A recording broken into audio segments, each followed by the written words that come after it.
नमस्कार शेतकरी मित्रांनो, हे बघा खेडेगावात खूप छान वातावरण असते. जून महिना चालू आहे, पाऊस पडून गेला आहे, तर शेतीची मशागत करून झाली आहे. तर शेतामध्ये बाजरीची पेरणी 16 जूनला केलेली आहे, ते तुम्ही बघू शकता. तर शेतकरी मित्रांनो, पावसाळी बाजरी पेरण्याची वेळ असते. तर साधारणपणे 15 जून ते 15 जुलैपर्यंत पावसाळी बाजरी पेरावी लागते. पावसाचे प्रमाण कमी जास्त झाल्यास 30 जुलैपर्यंत बाजरी पेरून घ्यावी लागते.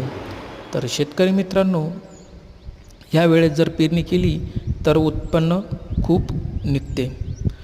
तर शेतकरी मित्रांनो, तुम्ही बघू शकता किती छान अशी मशागत केलेली शेत आहे. तर हा व्हिडिओ आवडल्यास लाईक करा, शेअर करा, सबस्क्राईब करा. धन्यवाद.